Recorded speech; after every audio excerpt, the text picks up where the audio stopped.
বিসমিল্লাহির রহমানির রহিম। আসসালামু আলাইকুম ওয়া রাহমাতুল্লাহি ওয়া বারাকাতুহু। সুপ্রিয় শিক্ষার্থীবৃন্দুরা, আজকে আমি তোমাদেরকে একটি অনলাইনে ক্লাস নেব। আমি মোহাম্মদ জাহাঙ্গীর হোসেন, প্রভাষক, পদার্থবিজ্ঞান বিভাগ, হায়দ্রাবাদ বেগম জাহানারা হক ডিগ্রি কলেজ, মুরাদনগর, কুমিল্লা। আজকের যেই ক্লাসটি আমি নিব,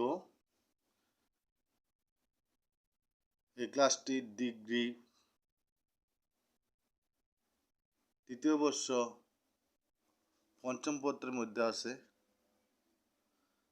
এবং উচ্চ মাধ্যমিকে যারা আছো তাদেরও দ্বাদশ শ্রেণীর পদার্থবিজ্ঞান দ্বিতীয় পত্র নবম অধ্যায়ের মধ্যে আছে। পরমাণুর গঠনের ধারণার ক্রম বিকাশ। আজকে যে টপিকটা আছে পরমাণু গঠনের ধারণার ক্রম বিকাশ। প্রথম পদার্থের গঠন সম্পর্কে প্রথম ডেমোক্রিটাস বলেছিলেন যে পদার্থ এরকম একটা কণা যা আর ভাঙা যায় না, যার নাম দিয়েছিল সে অ্যাটম।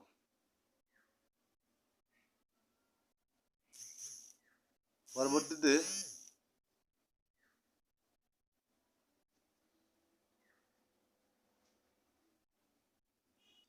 ওই সময়ে সবচেয়ে বড় বিজ্ঞান ছিল এরিস্টটল। আর এরিস্টটল বলছিল যে পদার্থ চার জিনিস দ্বারা গঠিত: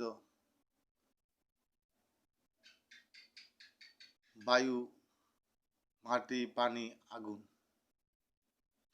এই জন্য ওই সময়ে ডেমোক্রিটাস যে কথা বলছিল এই কথা মেনে নেয় নাই। পরবর্তীতে 19 শতকে আসা এই কথাটা মানা হয়েছে যে পরমাণু অবিভাজ্য, আর ভাঙা যায় না, যার নাম হচ্ছে অ্যাটম। পরমাণুর কি গঠন সম্পর্কে আজকের যে আলোচনা, প্রথম অবস্থায় যে পরমাণুর গঠন সম্পর্কে প্রথম ধারণা দিয়েছিলেন যে থমসন 1898 সালে যে থমসন প্রথম পরমাণুর গঠন সম্পর্কে ধারণা দিয়েছেন। তারপর রাদারফোর্ড দিয়েছেন 1909 সালে তার বিখ্যাত আলফা কণা বীক্ষণ পরীক্ষা। পরবর্তীতে ভোর মডেল, পরমাণু মডেল দিয়েছেন বিজ্ঞানী ভোর 1913 সালে। এরপরে সমারফিল্ডও দিয়েছেন। তারপর ভেক্টর অ্যাটম মডেলও দিয়েছেন। এরকম ভেক্টর অ্যাটম মডেল, এইভাবে ধারাবাহিকভাবে থমসন পরমাণু মডেল, একটা থমসন পরমাণু মডেল,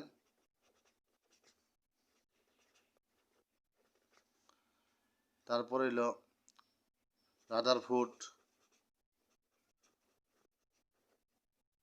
রাদারফোর্ড পরমাণু মডেল, তার ভোর পরমাণু মডেল, সমারফিল্ড আছে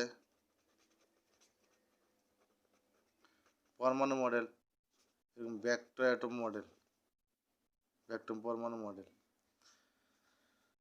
তো আমি তোমাদের ধারাবাহিকভাবে এরকম তিনটা মডেল সম্পর্কে আলোচনা করবো: একটা থমসন পরমাণু মডেল, রাদারফোর্ড পরমাণু মডেল, বোর পরমাণু মডেল। আসি এখন থমসন পরমাণু মডেল নিয়ে আলোচনা করি। থমসন পরমাণু মডেল মডেলের আরেকটা হলো কিসমিস অ্যাটম মডেল। বিজ্ঞানী জে থমসন 1898 সালে এই মডেল দিয়েছেন। আর এই মডেলের ব্যাসার্ধ ধারণা করেছিল 10 মিটার, 10⁻⁻10 মিটার অথবা 1 আর্মস্ট্রং।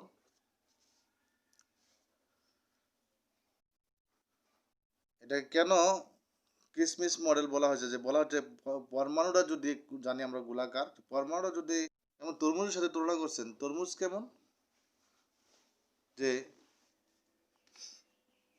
তরমুজের ভিতরটা পুরোটা যদি একটা পরমাণু হয় তরমুজটা, আর এই তরমুজের ভিতরের যেই রসালো যে জিনিসগুলো এগুলাকে ধনাত্মক অংশ ধরছেন, আর যে বিচিগুলো আছে বিচিগুলোকে সে ঋণাত্মক অংশ বা ইলেকট্রন ধরছেন। আরেকভাবে আমি বলতে পারি কেমন, আমরা যে পুডিং তৈরি করি, পুডিংয়ের মধ্যে কিশমিশ দেই, কিশমিশ যেমন এরকম পুডিংয়ের মধ্যে বিভিন্ন জায়গায় ছড়ায় ছিটায় থাকে, ওই কিশমিশগুলোকে সে ইলেকট্রন ধরছেন, ইলেকট্রনগুলো এরকম ছড়ায় ছিটায় থাকে। আর আর যে পুডিংটা ওইটাকে সে ধনাত্মক অংশ ধরছেন। যেমন আমরা সেমাই রান্না করি, সেমাইয়ের মধ্যে কিশমিশ ব্যবহার করি, আর এই কিশমিশগুলা যে দেই, কিশমিশগুলা পুরা সেমাইয়ের মধ্যে কি থাকে ছড়ায় ছিটায়। আমি পুরা সেমাইটা যদি একটা অ্যাটম ধরি, তাহলে পুরা সেমাইটা একটা অ্যাটম, আর এই সেমাইয়ের ভিতরে কিশমিশগুলো হইলো ইলেকট্রন, আর বাকি সেমাইগুলা দুধ সহ সব কিছু হইলো ধনাত্মক অংশ। বিজ্ঞানী থমসন এই মডেল। তারপরে আসো Rutherford atom model. Rutherford atom model আলোচনা করার আগে আমি রাদারফোর্ড একটা পরীক্ষা করছিল, আমি পরীক্ষাটা নিয়ে আলোচনা করি। রাদারফোর্ড যে পরীক্ষাটা করছিল, যে একটা স্বর্ণপাত নিয়েছিল যার পুরুত্ব হইল 6 × 10⁻⁷ মিটার, খুব ছোট একটা পুরুত্ব বা ব্যাট। এরকম একটা স্বর্ণপাত খুব চিকন। এই স্বর্ণপাতের মধ্যে সে আলফা কণা বিক্ষেপ দিছিল, আলফা কণা নিক্ষেপ করছিল। স্বর্ণপাতের পিছনে একটা পর্দা, জিঙ্ক সালফাইড পর্দা ব্যবহার করছে, জিঙ্ক সালফাইড পর্দা, যার মধ্যে যদি আলফা কণা পড়ে তাহলে এখানে প্রতিভাবার সৃষ্টি উজ্জ্বল আলো জ্বলে। যেখান থেকে আলফা কণা বের হয় ওইরকম একটা টেলিস্কোপ পদার্থ রাখছে। টেলিস্কোপ যখন এখান থেকে সিদ্ধ দিয়ে আলফা কণা এরকম স্বর্ণপাতের মধ্যে পড়ে, যদি যেই রশ্মিটা না যায় এটা আবার এখান থেকে ফিরে যায়, আর যেটা যায় এটা বেদ করে এটা পর্দার মধ্যে পড়লে জিঙ্ক সালফাইড পর্দার মধ্যে প্রতিভাবার সৃষ্টি করে উজ্জ্বল, তখন বোঝা যায় যে এটা বেদ করে চলে আসছে। এই পরীক্ষা থেকে দেখা যায় প্রায় 99% আলফা কণা এই বেদ করে চলে যায়, আর মাত্র 1% আলফা কণা তার পিছন থেকে ফিরে আসে। এখন আমি পরীক্ষাটা একটু ভালো করে দেখাই, যে যদি আমি এরকম একটা মনে করো যে স্বর্ণপাতের মধ্যে একটা পরমাণু হয়, আর এরকম একটা ক্ষুদ্র অংশ, এখান থেকে যদি আমরা আলফা কণা নিক্ষেপ করি, আলফা কণা মানে হিলিয়াম নিউক্লিয়াস, হিলিয়াম পরমাণু থেকে দুইটি ইলেকট্রন চলে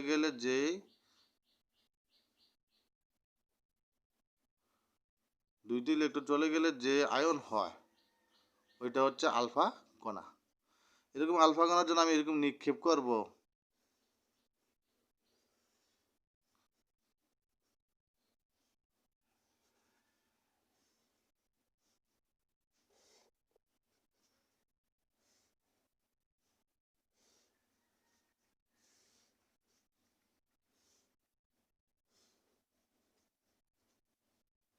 এইভাবে।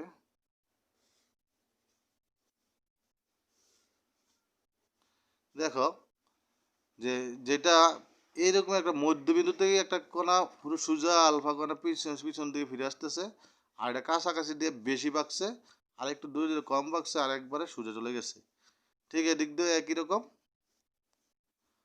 ঠিক আছে কিনা, সোজা চলে গেছে। তো এখান থেকে বোঝা যাচ্ছে যে আলফা কণা 20,000-এর মধ্যে মাত্র একটি আলফা কণা, প্রায় 20,000 আলফা কণার মধ্যে একটি আলফা কণা পিছন দিয়ে ফিরে আসে, আর বাকি আলফা কণাগুলো বেদ করে চলে যায়। তিনি এই পরীক্ষা থেকে বুঝতে পারলেন যে যেহেতু এরকম একটা মধ্যবিন্দুতে পরমাণু এরকম একটা মধ্যবিন্দুতে এরকম কোনো জিনিস ভারী পদার্থ আছে যার থেকে সে ফিরে আসতে পারে।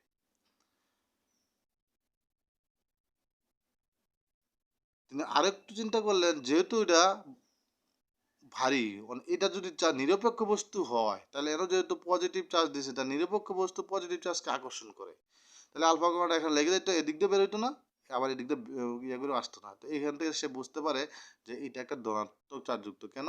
যেহেতু আলফা কণা ধনাত্মক চার্জ, আর এই যে বিন্দুটা, এই বিন্দু এই যেখান থেকে বাধা ভাই ফিরে আসে, এটাও যদি ধনাত্মক চার্জ হয় তাহলে একে অপরকে বিকর্ষণ করলেই ফিরে আসতে পারে।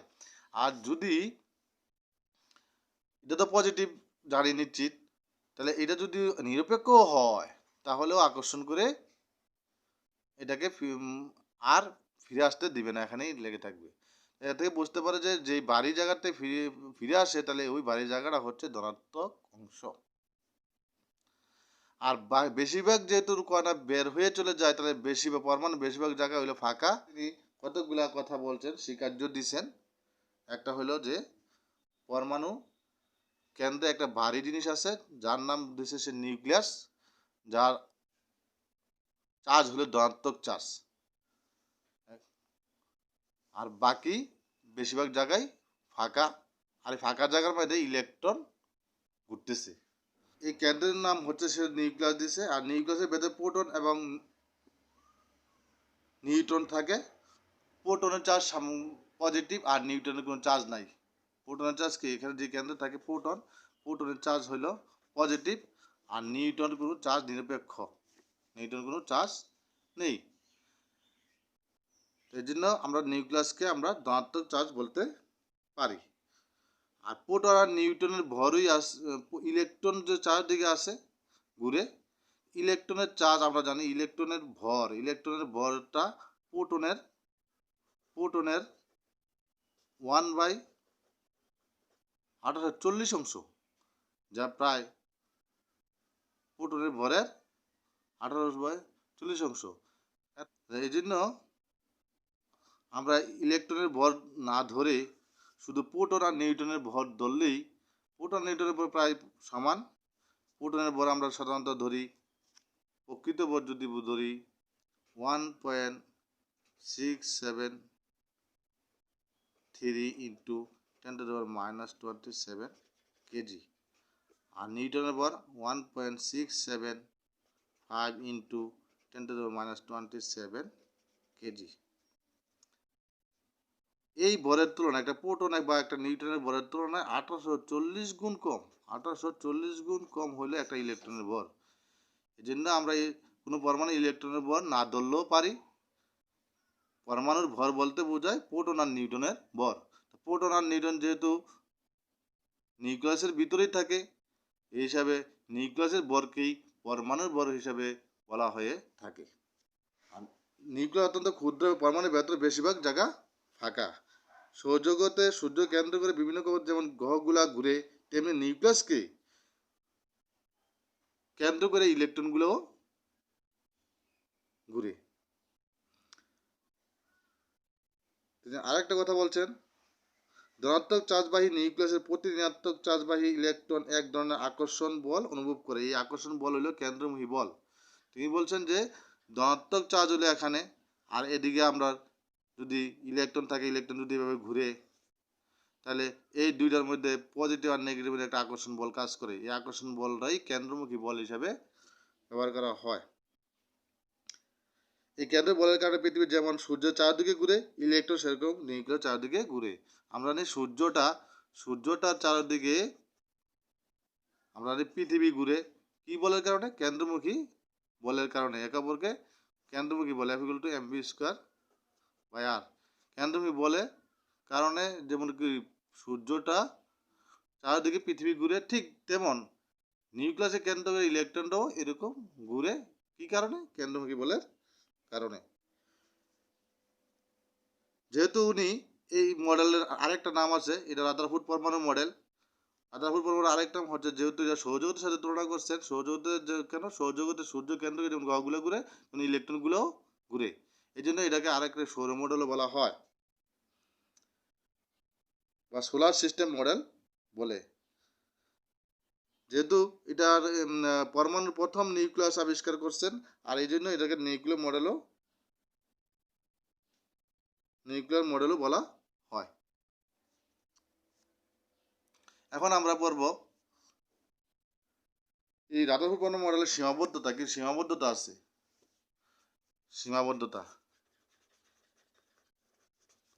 সীমাবদ্ধতা কি? সে কি ভুল করছেন?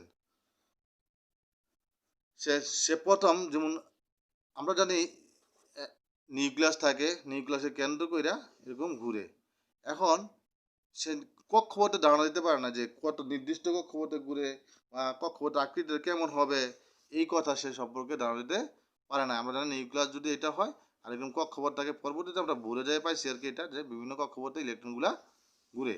সে এরকম কক্ষপথ সম্পর্কে ধারণা দিতে পারে না, তার আকৃতি আকার সম্পর্কে ধারণা দিতে পারে নাই। আর সে বড় একটা ভুল করছে যে সূর্যকে যেমন কেন্দ্র করে গ্রহগুলা ঘুরে, সূর্যকে কেন্দ্র করে যেমন গ্রহগুলা ঘুরে, তো গ্রহ হইল চার্জ নিরপেক্ষ বস্তু, আর এখানে হইলো ইলেকট্রন চার্জযুক্ত বস্তু। একটা চার্জযুক্ত বস্তু কেন্দ্র করে আরেকটা চার্জযুক্ত বস্তু যখন ঘুরে, ইলেকট্রন যখন ঘুরে, তখন ম্যাক্সওয়েল বলছিল যে এরকম চার্জযুক্ত বস্তু যদি এরকম কেন্দ্র করে ঘুরে, তাহলে একসময় চার্জ হারাইতে হারাইতে এরকম কেন্দ্রে চলে যাবে, তখন পরমাণু বিনাশ হয়ে যাবে। কেমন বলছে, যদি ইলেকট্রনটা এখানে থাকতো, হ্যাঁ, এই ইলেকট্রনটা এখান থেকে এমনি চার্জ হারাইতে হারাইতে হারাইতে হারাইতে এবার ঘুরতে ঘুরতে ঘুরতে এই সামগ্রিক কেন্দ্রে চলে যাবে, তখন কি হয়, নিউক্লিয়াসটা, এই পরমাণুটা কি হয়ে যাবে, বিনাশ হয়ে যাবে। এটা তার বড় ভুল। আরেকটা তার বড় ভুল হচ্ছে, একের অধিক ইলেকট্রন বিশিষ্ট পরমাণুতে ইলেকট্রনগুলো কীভাবে নিউক্লিয়াস চারদিকে পরিবহন করছে তার কোনো ধারণা এই মডেল দেয় নাই। যে একটা ইলেকট্রন হলে সে একটা দিতে পারে, একের অধিক যদি হয় তাহলে একের অধিক ইলেকট্রনগুলা কীভাবে ঘুরবে এই সম্পর্কে সে ধারণা দিতে পারে নাই। এই জন্য পরবর্তীতে নিলস বোর একটা পরমাণু মডেল দেন। এখন আমরা বোর পরমাণু মডেল পড়ব। বোর পরমাণু মডেল আরেকটা কোয়ান্টাম মডেলও বলা হয়। বোর পরমাণু মডেল 1913 সালে প্রথম দিয়েছেন বিজ্ঞানী বোর। তিনটা সিদ্ধান্ত উপনীত হন, একটা হইল ভরবেগের সংক্রান্ত স্বীকার্য, একটা হলো শক্তি সংক্রান্ত স্বীকার্য, আর একটা হলো কম্পাঙ্ক সংক্রান্ত স্বীকার্য। এখন আমরা পরমাণু বোর পরমাণু মডেলের কণিক ভরবেগ সংক্রান্ত স্বীকার্য আমরা পড়ব। যদি এটা একটা নিউক্লিয়াস হয় আর এরকম পরমাণু ইলেকট্রন হয়, ইলেকট্রন ঘুরে, আমরা জানি ইলেকট্রন ঘুরে, ঠিক না? কণিক ভরবেগ সংক্রান্ত স্বীকার্যটা আমরা পড়ি। আমরা জানি কোনো নিউক্লিয়াসকে, কোনো পরমাণু নিউক্লিয়াসকে কেন্দ্র করে ইলেকট্রনগুলা নির্দিষ্ট কক্ষপথে ঘুরে। যেখানে ইলেকট্রনের কণিক ভরবেগ হলো, এই ইলেকট্রনের কণিক ভরবেগটা হচ্ছে, ইলেকট্রনের তো ভর আছে, তার বেগও আছে। তাহলে যেহেতু ঘুরে, তাহলে এটা ইলেকট্রনের ভরও আছে, কি আছে, বেগও আছে, তাহলে তাহলে ভরবেগও আছে। তো এই ভরবেগ যেহেতু বৃত্তপথে ঘুরে, এই জন্য এটা হলো কণিক ভরবেগ। কণিক ভরবেগ আমরা এল দ্বারা প্রকাশ করি। তাহলে কণিক ভরবেগ হচ্ছে এন এর এইচ বাই 2 পাই এর গুণিতক, এন গুণিতক। যদি এই এন এর মান হচ্ছে, এন হচ্ছে আমরা জানি 1 2 3 4। এন এর মান 1 যদি হয় তখন প্রথম কক্ষপথে, এন এর মান যদি 2 হয় তখন দ্বিতীয় কক্ষপথে, এন এর মান 3 হয় তখন তৃতীয় কক্ষপথে। তাহলে তৃতীয় কক্ষপথে ইলেকট্রনটা যদি ঘুরে, তখন আমরা বলি কণিক ভরবেগ এল ইকুয়াল হইল এন এর মান 3 এইচ বাই 2 পাই এর গুণিতক। আর এল আমরা কণিক ভরবেগ আমরা পড়ছি, কণিক ভরবেগ হলো এম ভি আর ইকুয়াল হইল 3 এইচ বাই 2 পাই। এখান থেকে ইচ্ছা করলে তুমি ওই ইলেকট্রনের ভর পাইবা, যদি ইলেকট্রনের বেগ, ইলেকট্রনের ব্যাসার্ধ পাও। যদি ইলেকট্রনের বেগও পাইবা, কি হবে, যদি ইলেকট্রনের বেগ আমি যদি এখান থেকে এই ব্যাসার্ধটা পাই, 3 নম্বর শক্তি স্তরেরটা নিউক্লিয়াস থেকে কত দূরে আছে তার ব্যাসার্ধটা পাই, তাহলে আমি এখান থেকে এরকম 3 এইচ বাই 2 পাই এম, আর এম তো আমরা জানি ইলেকট্রনের ভর, আর এটা ব্যাসার্ধ, এখান থেকে আমরা বেগের মান নির্ণয় করতে পারি। আর যদি বেগ জানি, আমরা ব্যাসার্ধের মানও নির্ণয় করতে পারি। কি জানি, বেগ জানি কেমনে, যদি এই যে এম বি আর ইকুয়াল হলো এন এইচ বাই 2 পাই, তাহলে আমরা আর সমান সমান আমরা কি লিখতে পারি, N H 2 pi M B. দেখো আমরা যে যদি ইলেকট্রনের ভর ইলেকট্রনের বেগ, এইচ হলো প্লাঙ্কের ধ্রুবক, আর 2 ধ্রুবক, পাই আমরা 3.1496, আর এন হলো 3 নম্বর কক্ষপথ যদি বলি বা 2 নম্বর কক্ষপথ 2 হবে, হলে আমি 2 নম্বর কক্ষপথের ব্যাসার্ধ নির্ণয় করতে পারবো এই সূত্র দ্বারা। এটা হলো কৌণিক ভরবেগ সংক্রান্ত স্বীকার্য, যে যে কক্ষপথে ওই কক্ষপথে ও ওই কক্ষপথে যে ইলেকট্রনটা, ওই ইলেকট্রনটার কৌণিক ভরবেগ হবে ওই কক্ষপথের h/2 এর গুণিতক, ওই কক্ষপথের h/2 এর গুণিতক। দ্বিতীয়ত শক্তি স্তর সংক্রান্ত স্বীকার্য। শক্তি স্তর সংক্রান্ত স্বীকার্যটা আমরা যদি বলি, আমরা জানি যে কোনো নিউক্লিয়াসকে কেন্দ্র করে ইলেকট্রনগুলো নির্দিষ্ট কক্ষপথে, কতগুলো নির্দিষ্ট কক্ষপথে ঘুরে। আর যখন নির্দিষ্ট কক্ষপথে ইলেকট্রন ঘুরে, তখন তার শক্তি শোষণও করে না, শক্তি বিকিরণও করে না। যদি বলি যে n = 1, তাহলে 1 নম্বর কক্ষপথ, n = 2 2 নম্বর কক্ষপথ, n = 3 3 নম্বর কক্ষপথ। কক্ষপথকে শক্তি স্তর বলা হয়, প্রথম শক্তি স্তর, দ্বিতীয় শক্তি স্তর, তৃতীয় শক্তি স্তর। তিনি এরকম নির্দিষ্ট কতগুলো শক্তি স্তর সম্পর্কে ধারণা দিয়েছেন। তৃতীয় যেই স্বীকার্যের কথা বলছেন, একটা হলো কম্পাঙ্ক সংক্রান্ত স্বীকার্য।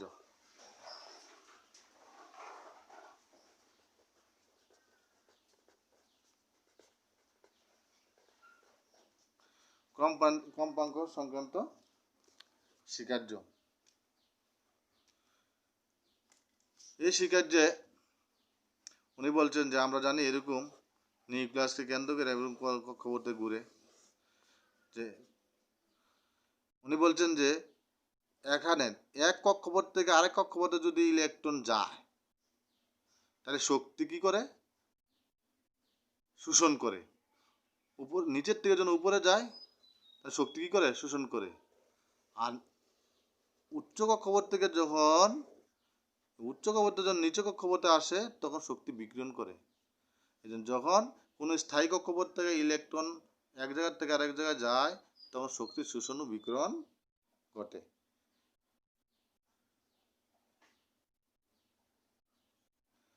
এই শোষিত নিঃসৃত শক্তি নাম দিয়েছে ফোটন, আর এই ফোটনের শক্তি হচ্ছে E হলো h নিউ। এই ছিল প্লাঙ্কের ধ্রুবক, আর নিউ হলো কম্পাঙ্ক। শক্তি শোষণ যদি আমরা জানি, এটার মাঝে যদি আমি ধরে নেই এই প্রথম শক্তি স্তর, প্রথম শক্তি স্তরের নাম শক্তি হলো E1, দ্বিতীয় শক্তি ইলেকট্রনটার নাম E2, শক্তি স্তর E2। এখন যদি তাহলে এটা যদি এখান থেকে এখানে ওঠে, ইলেকট্রনটা যদি এই শক্তি স্তর থেকে এই শক্তি স্তরে ইলেকট্রন আসে, তাহলে তখন শক্তি আমরা কি লিখতে পারি? del E = E2 - E1। আমাদের এটা উচ্চ শক্তি, আর হলো নিম্ন শক্তি। আর E2 হলো h নিউ 1 - h নিউ 2, এভাবে লিখতে পারি।